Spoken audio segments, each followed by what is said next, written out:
بسم اللہ الرحمن الرحیم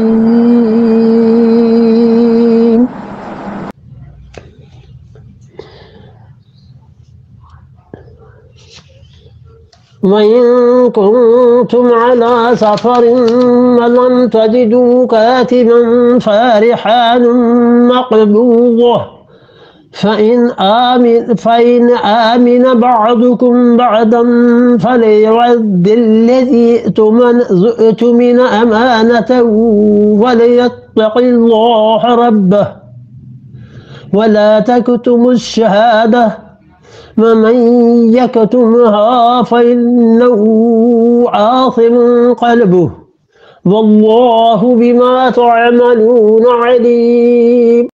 وَإِن كُنتُمْ عَلَى سَفَرٍ، اور اگر تم لوگ سفر کر رہے ہو، اب سفر میں تو اضطراری کیفیت پیش آتی ہے۔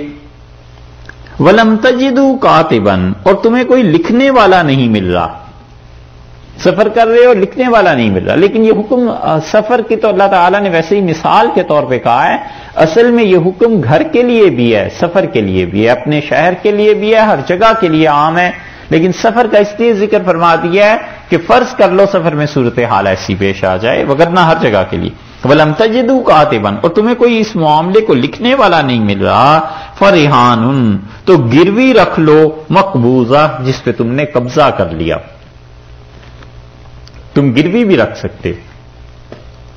ایک آدمی نے کہا مجھے 1000 دے دیں اور میں آپ کو لوٹا دوں گا، وہ کہتا ہے اس کی ضمانت، کہتا ہے کوئی بھی لکھنے والا نہیں ہے، کوئی بھی ایسا نہیں ہے، وہ کہتا ہے یہ میری گھڑی آپ رکھ لیں، میں آپ کو 1000 دوں گا تو گھڑی واپس لے جاؤں گا۔ یہ ہے فرحان مقبوضہ، ایسا رہن، ایسی گروی رکھنا کہ اس پہ تم قبضہ کر لو، اس مقبوض ہو جائے۔ مقبوضہ کشمیر سنا ہے نا کہ نہیں سنا ہے؟ جس پہ قبضہ کیا ہوا ہے غصب سے، یہی کہتے ہیں سیاسی لوگ۔ اچھا، تو ارشاد فرمایا کہ فرحان مقبوضہ، تم اس پہ کیا کرو، قبضہ اپنا جماؤ، قبضہ تمہارا ہونا چاہیے، یہ رہن تم رکھ سکتے ہو،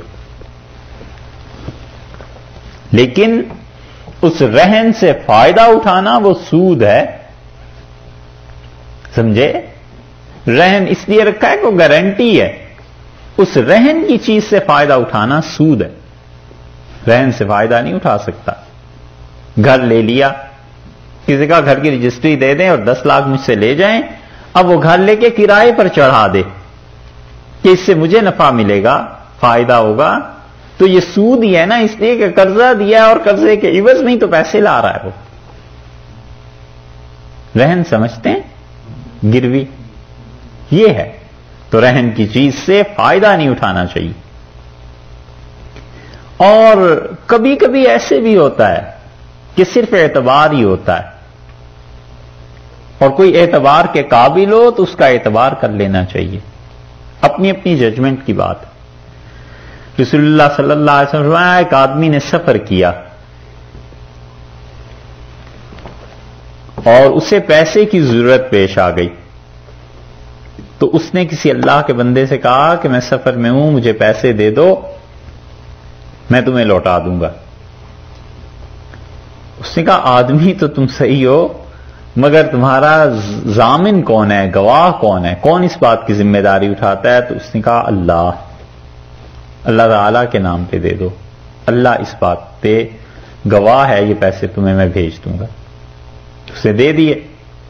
رسول اللہ صلی اللہ علیہ وسلم جب مقررہ دن آنے کے قریب تھے تو اس پیسے کو لے کے دریا کے کنارے پہ آیا کہ کشتی میں بیٹھے اور اس قصبے میں جا کر اسے پیسے دے دے، اور سیلاب آ گیا اور کشتی والوں نے انکار کر دیا۔ پھر وہ دوسرے دن آیا، شام تک ٹھہرا رہا اور کوئی نہیں لے کے گیا، اور تیسرے دن آیا، پھر سیلاب تھا، بارشیں، نہیں کوئی لے کے گیا۔ تو اس نے دوسری طرف جو آدمی تھا وہ کنارے پہ آتا رہا کہ آج کشتی میں آئے گا، کل آئے گا، پرسوں آئے گا، تو نہیں آیا۔ تو اس نے ادھر سے کیا کیا کہ ایک بانس لیا اور رسول اللہ صلی اللہ علیہ وسلم اس میں پیسے اس نے ڈالے، اس بانس کے منہ کو دونوں طرف سے بند کر دیا، اور اس نے کہا اللہ میں نے تیری ضمانت دی تھی اور اب تو ہی اس رقم کو اس تک پہنچا دے۔ اور یہ کہہ کے بانس اس نے دریا میں پھینک دیا. اور وہ تیسرے دن انتظار کر کے شام کو جب گھر جا رہا تھا دوسرے کنارے والا، تو اس نے کہا جھوٹا آدمی، یا جھوٹ اس نے بولا، کیا چیز پیش آ گئی؟ تو اس نے کہا چلو گھر کے لیے لکڑیاں ہی لے چلتے ہیں. تو اس نے اس بانس کو بھی اٹھا لیا. تو جب گھر جا کے اس نے چیرا تو اسے اس کی رقم واپس مل گئی. اللہ کی گارنٹی دی تھی نا. تو اس لیے ایسے بھی ہوتے ہیں جن کا اللہ کے ساتھ ایسا بھی تعلق ہوتا ہے. تعلق کے علاوہ بھی حق تعالی شانہ بھی مہربانی فرماتے ہیں. اس لیے فرمایا ولم تجدوا کاتبا، لکھنے والا نہ ملے، فرہان مقبوضہ، تو پھر کیا کرو؟ اب سفر میں تو ہر جگہ کمپیوٹر ساتھ نہیں، لیپ ٹاپ بھی نہ ہو، پھر کیا کرے؟ پھر رہن رکھ لے اس چیز کو جس چیز پہ اس نے قبضہ کر لیا ہے. تو رہن کے لیے قبضے کا ہونا بھی ضروری ہے. فَإِنْ آمِنَ بَعْضُكُمْ بَعْضًا، اور اگر تم ایک دوسرے کا اعتبار کر لو، ایک نے کہا میں قرضہ دے دیتا ہوں، دوسرے نے کہا ٹھیک ہے دے دینا، لکھا پڑا کچھ بھی نہیں، تو کوئی گناہ کی بات نہیں ہے. یہ سب چیزیں کر لیتے اچھا تھا، نہیں کی. آمِنَ بَعْضُكُمْ بَعْضًا، تم ایک دوسرے کا اعتبار کرو. فَلْيُوَدِّ الَّذِي اؤْتُمِنَ أَمَانَتَهُ، تو چاہیے کہ فَلْيُوَدِّ ادا کرے الَّذِي وہ آدمی اؤْتُمِنَ أَمَانَتَهُ جس کے پاس امانت رکھوائی گئی، جس نے قرض لیا ہے. یا تو یہاں پر یہ کہا گیا کہ قرض جو ہے یہ امانت کے طور پہ ہے، مطلب یہ ہے کہ تم ایسے اسے مقدس پاک سمجھو، لیکن بہت کم لوگ اس طرف گئے. اور بعض حضرات کا خیال یہ ہے کہ یہ وہ چیز ہے جو رہن میں رکھوائی گئی، اور بعض حضرات کہتے ہیں سب چیزیں ہیں. اللہ نے کہا ہے کہ اگر تمہیں ایک دوسرے کا اعتماد ہے فَلْيُوَدِّ الَّذِي اؤْتُمِنَ أَمَانَتَهُ، تو اسے چاہیے جس نے پیسے ادا کرنے ہیں یا کوئی چیز واپس لوٹانی ہے وہ واپس سے لوٹائے. وَلْيَتَّقِ اللَّهَ رَبَّهُ، اور اپنے رب سے ڈرتا رہے. بار بار آتا ہے نا، دیکھا ہے طلاق کے معاملات میں بھی اور یہاں پر مالی معاملات میں بھی اللہ بار بار کہتا ہے ڈرتے رہنا اللہ سے، بچانا اپنے آپ کو، ڈرتے رہو. خدا کے ہاں قانون ہے، ایسے ہی نہیں دنیا چل رہی. ولا تکتموا الشہادہ، اور شہادت کو نہ چھپانا، گواہی کو نہ چھپانا. حضرت عمر رضی اللہ عنہ کہتے تھے کہ سچی گواہی وہ یا تو پھر تمہیں تنہا کر دے گی اور یا مصیبت میں ڈال دے گی. یعنی جب سچ بولو گے تو سچی گواہی کی زد کہیں تو جا کر پڑے گی نا، لوگ تمہیں چھوڑ دیں گے. بڑی حکمت کی بات فرمائی انہوں نے کہ سچی گواہی تمہیں تنہا کر دے گی. لوگوں کو پتا ہوگا کہ یہ سچ بولتا ہے تو ہمارے قبضے میں تو آئے گا نہیں، اور جہاں گواہی کی ضرورت پیش آ گئی اگر کبھی اس سے لے گئے تو ہم تو گئے. تو اس لیے اللہ نے فرمایا وَلَا تَكْتُمُوا الشَّهَادَةَ، اور گواہی کو مت چھپانا. وَمَن يَكْتُمْهَا، اور جو اس گواہی کو جو اسے چھپائے گا گواہی کو، فَإِنَّهُ، سو بلا شک و شبہ، آثم قلبہ، اس کا دل گناہگار ہو جائے گا.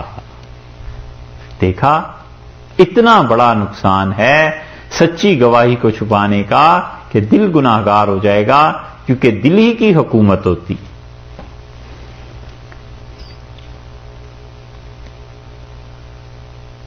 قاتل رہبر، کامل رہزن، سمجھے؟